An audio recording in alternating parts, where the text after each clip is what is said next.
In the desert of modern Sudan, there are more than 200 pyramids. They are steeper than the Egyptian pyramids, narrower at the base, with small chapels attached at the front. Many of them have had their tops blown off, the work of a 19th century Italian treasure hunter who used gunpowder to open them looking for gold. Nobody in Europe knew these pyramids existed until the 1820s. Nobody knew who built them, and the people who built them. A kingdom that had conquered Egypt, produced pharaohs mentioned in the Bible, built iron industries that supplied sub-Saharan Africa for centuries, and ran a civilization for nearly 1,400 years, had faded so completely from history that their own writing system is still mostly unreadable today.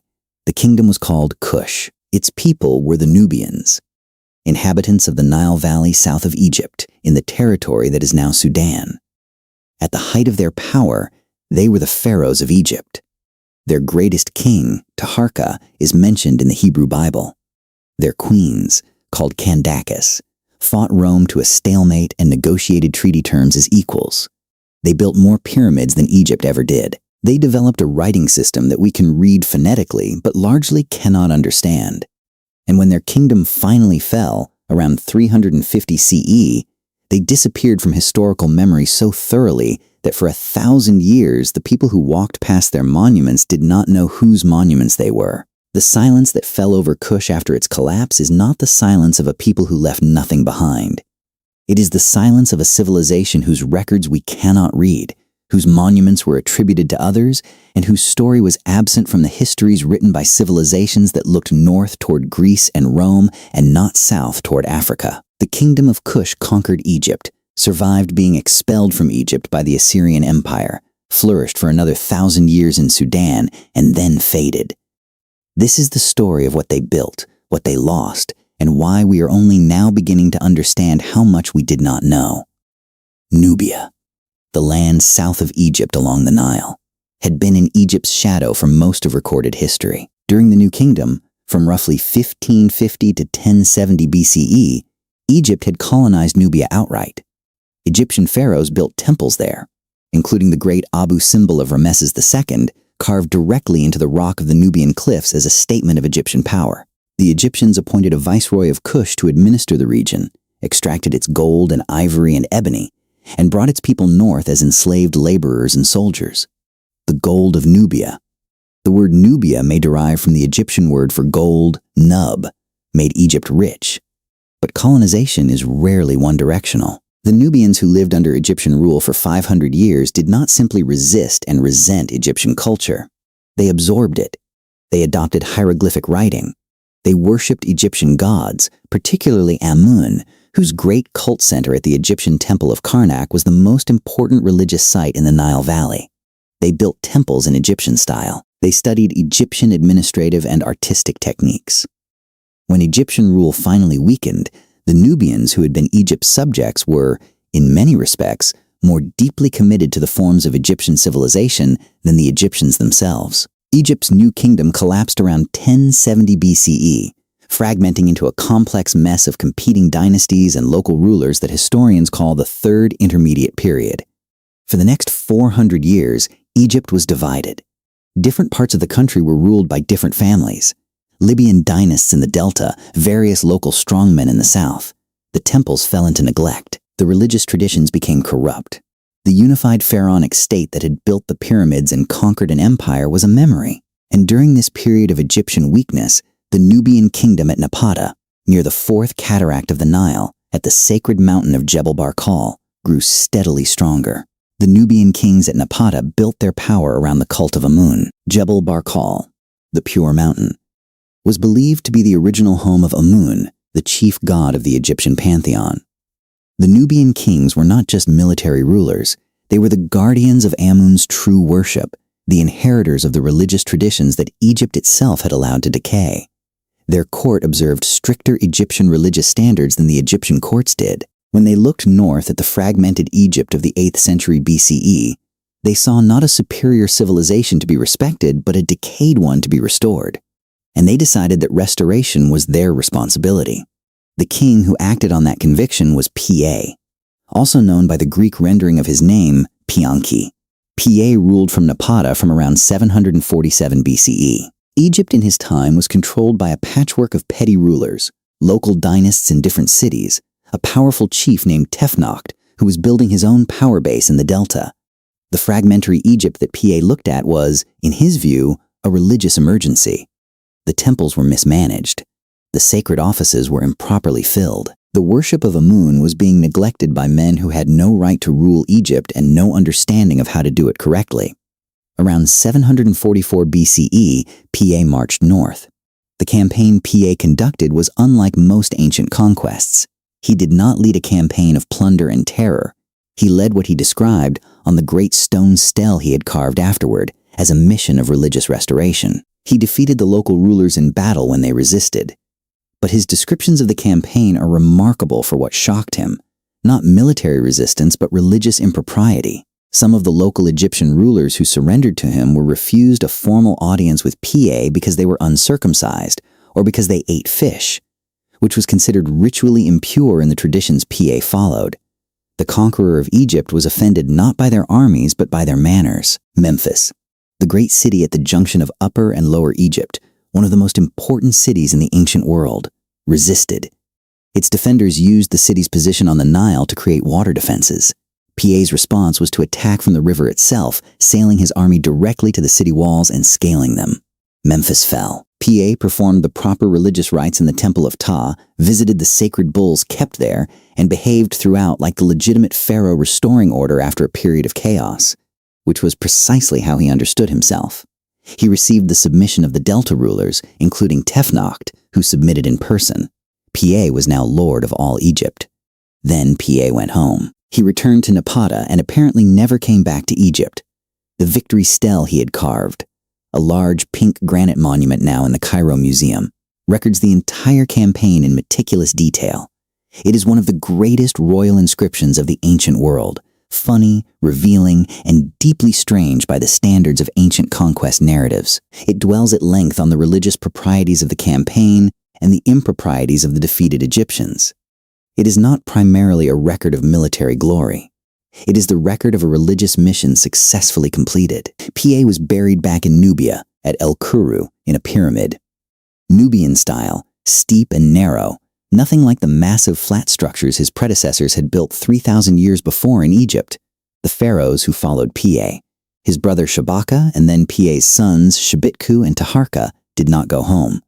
They stayed in Egypt and ruled it as genuine pharaohs, performing the rites, building the temples, filling the offices, restoring the monuments. Egyptologists describe the 25th dynasty as a cultural renaissance for Egypt. The Nubian pharaohs used archaizing styles, deliberately evoking the great periods of Egyptian art from 1,000 years before, and they built extensively at Karnak, Luxor, Memphis, and throughout their territory. They wore the double crown of Egypt and the distinctive Kushite cap crown at the same time. They were both Egyptian pharaohs and Nubian kings. The hybrid identity was not confusion. It was a statement. The greatest of the Kushite pharaohs of Egypt was Taharqa, who ruled from 690 to 664 BCE. Taharqa built more than any other pharaoh of his era. The colonnade he constructed at Karnak, a row of enormous columns in the great temple complex, still stands, its columns taller than most buildings. He built temples throughout Egypt and Nubia. He raised a pyramid at Nuri that is the largest of all the Nubian royal pyramids. His building program was on a scale that rivaled the great pharaohs of the New Kingdom. His name appears on monuments from Palestine to Sudan. He was, by any standard, one of the most powerful rulers of the ancient world in his time. Taharqa appears in the Hebrew Bible.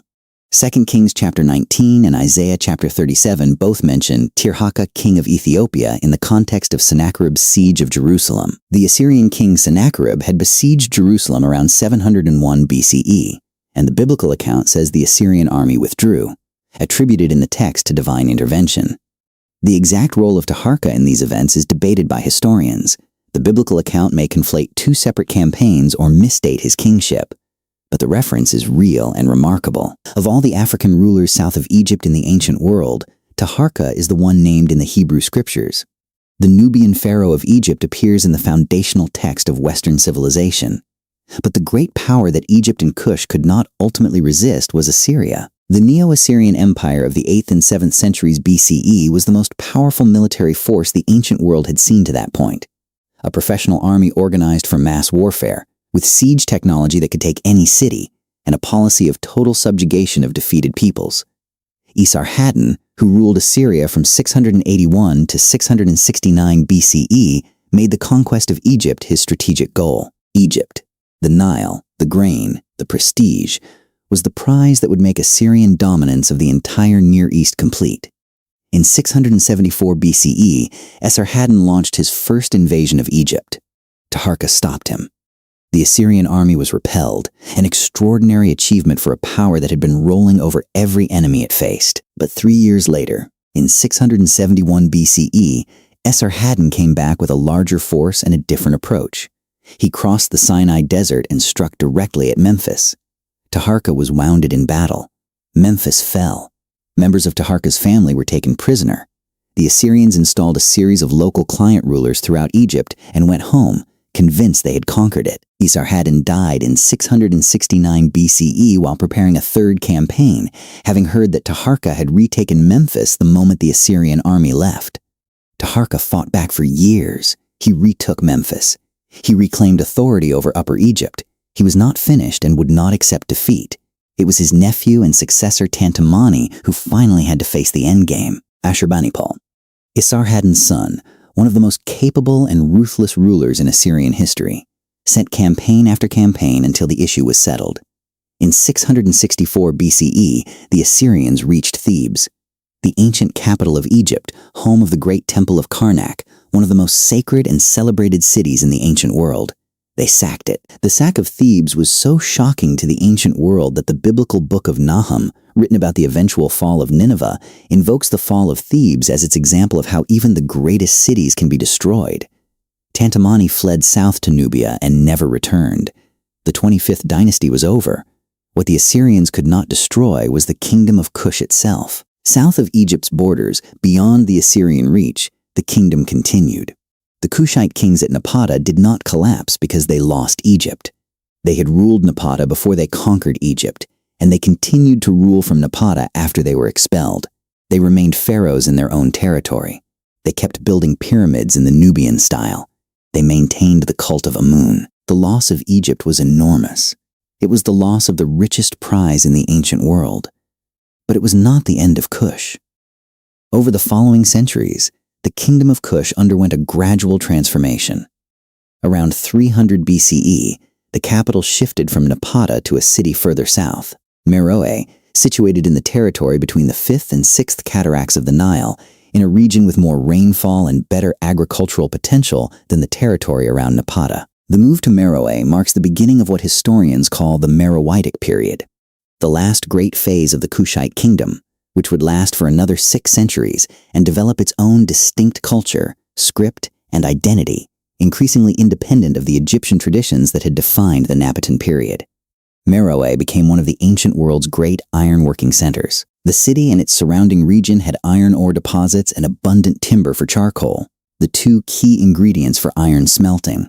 The slag heaps at Meroë show enormous production. Archaeologists have found ironworking residue on a scale that suggests Meroë was a major industrial site by ancient standards.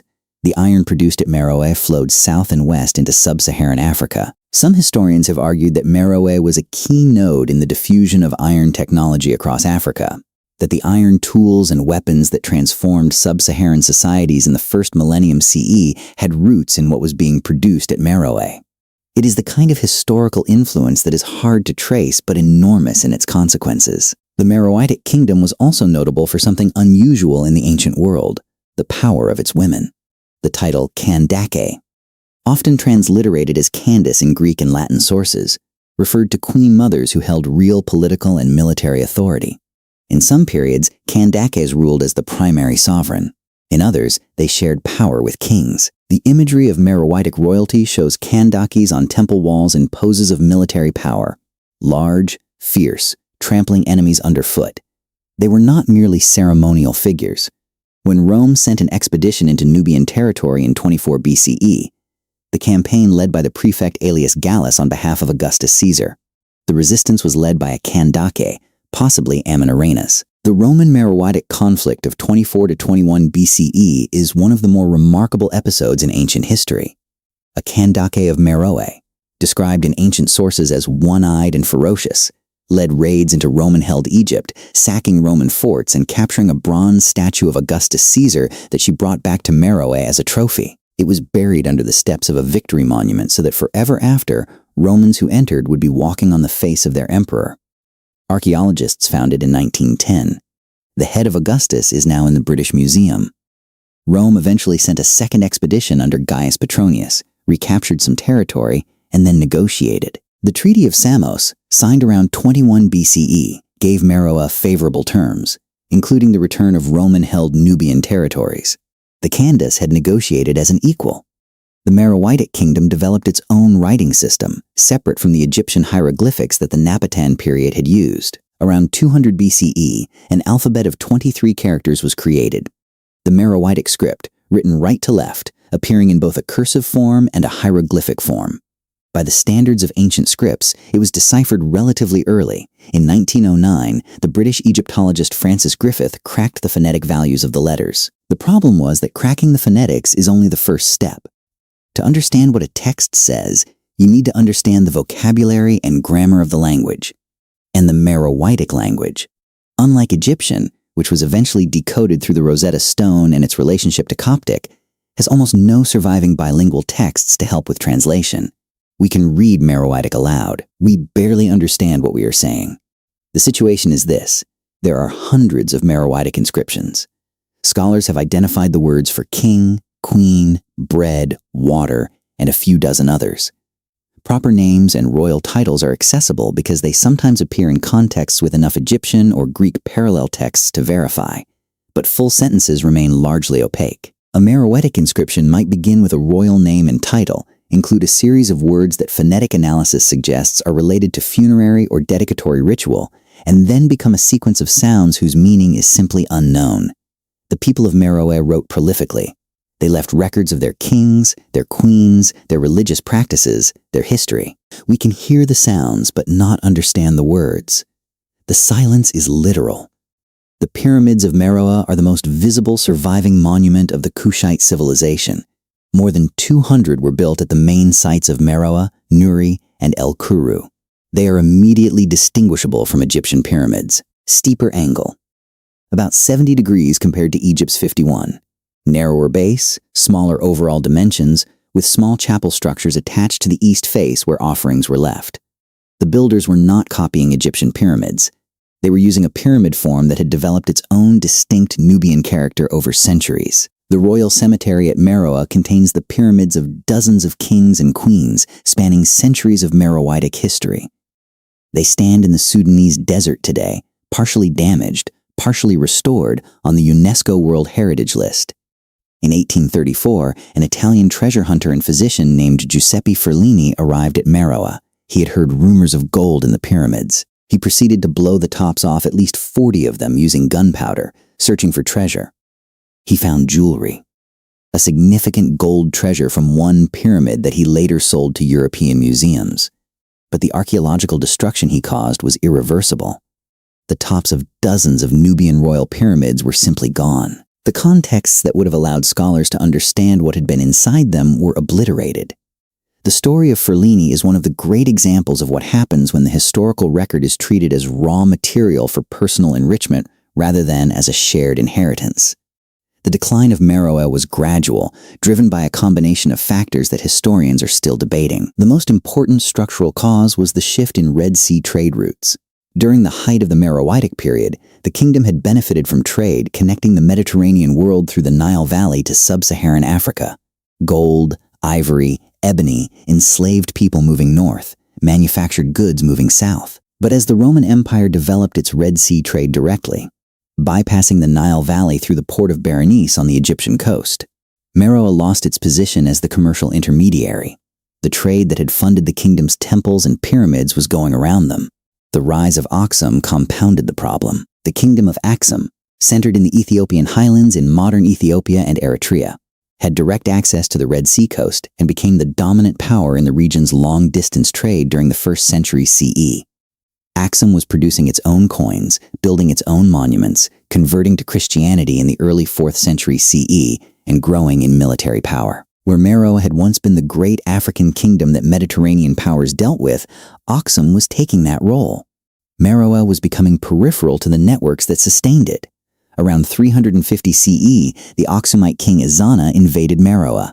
He left behind a remarkable document, a trilingual victory inscription in Ge'ez, Greek, and Meroitic, the last known inscription in the Meroitic script. The inscription describes Ezana's campaign and his defeat of the Nubia people who had apparently already occupied much of Meroitic territory. The city of Meroë was abandoned or destroyed around this time. The exact circumstances remain unclear. The Meroitic script was going out of use before Ezana arrived, suggesting the kingdom was already in serious decline. But Ezana's campaign is the event historians mark as the end. A civilization that had lasted roughly 1,400 years, that had ruled Egypt, that had built 200 pyramids, that had its own writing system and iron industry and queens who fought Rome, ended. And then it was silent. The silence lasted a very long time. Medieval Arab travelers and geographers who journeyed through Sudan saw the pyramids and wondered what they were. Some attributed them to ancient treasure seekers or to unknown builders. The idea that these monuments had been built by a civilization that once ruled Egypt did not occur to them, because the records that would have told them so were in a script that no one could read. The Meroitic inscriptions on the walls of the chapels beside the pyramids were visible but meaningless. The language that could have explained everything was gone. European knowledge of the Kushite civilization developed slowly and late. The classical authors, Herodotus, Strabo, Pliny, had written about Ethiopia, their general term for the lands south of Egypt, but their accounts were often confused, combining information about Kush with mythologized accounts of distant Africa. The Renaissance and Enlightenment scholars who studied Egypt focused overwhelmingly on the Nile Delta and the monuments between Memphis and Thebes, the Egypt that Greek and Roman tourists had visited and documented. The Sudan remained largely unknown to European scholarship until the 19th century, when military campaigns and exploratory expeditions began documenting what was there. The first European to document the Meroë pyramids seriously was Frédéric Cailliau, a French naturalist who traveled through Sudan in 1821 and 1822. Just a decade after Europeans had first reached this deep into the continent overland, his published drawings of the pyramids reached a scholarly world that had no framework for understanding them. The idea that there was a major pyramid-building civilization in Sudan that predated or paralleled much of Egyptian history was not part of the European historical imagination. Even after Cailliau's documentation, the Kushite civilizations remained peripheral in mainstream historical education for most of the 19th and 20th centuries. Egypt was the story. Kush was a footnote to it. The Decipherment of Egyptian Hieroglyphics by Champollion in 1822, using the Rosetta Stone and its parallel Greek and Demotic texts, opened Egypt's written history to scholarly analysis. No equivalent breakthrough occurred for Meroitic. The phonetic values of the Meroitic letters were worked out by 1909, but the Meroitic language has no equivalent of the Rosetta Stone, no bilingual text long enough and comprehensive enough to allow scholars to bootstrap their way to understanding the vocabulary and grammar. There have been advances. Scholars have identified more words, clarified some grammatical structures, found a few bilingual contexts with Greek and Egyptian that help with names and titles. But the core of the language remains opaque. The people who left the most records of Kushite civilization wrote in a language we cannot read. What does it mean for a civilization to fade into silence? It means that the Meroitic king, whose pyramid you are standing next to, had a name we can read and a reign we can roughly date from the king list that scholars have reconstructed, but whose deeds, whose wars, whose religious beliefs, whose laws and stories and prayers are written in inscriptions that sound like words without meaning. It means that the Kandakes who fought Rome left victory monuments with texts that begin with her name. Amenarenas, we think, and continue in sounds we can pronounce but cannot understand. It means that the civilization built something to last, and the lasting thing is half lost because the language that explains it is gone. The Kushite pharaohs of Egypt are beginning to receive more historical attention. Taharqa now appears in serious ancient history curricula. The Metropolitan Museum of Art in New York has significant Kushite collections. The Nubian Museum in Aswan, opened in 1997, is dedicated to the civilizations of the region. Sudan has been lobbying UNESCO and international institutions to increase scholarly and tourist attention to its heritage, with some success. The Meroë pyramids were added to the UNESCO World Heritage List in 2011. But the fundamental asymmetry remains. Egypt is one of the best documented civilizations in human history. Kush is one of the least understood civilizations that achieved comparable scale and duration. The comparison between Egypt and Kush is instructive about what makes a civilization visible to history. Egypt had Greek and Roman tourists who wrote about it. Egypt's hieroglyphics were eventually deciphered. Egypt's records survived in dry desert conditions that preserve papyrus. Egypt was at the center of the Mediterranean trade networks that connected to Europe. Kush had none of these advantages. It was further from the Mediterranean. Its script was not deciphered. Its records are mostly stone inscriptions, more durable than papyrus but less informative than papyri.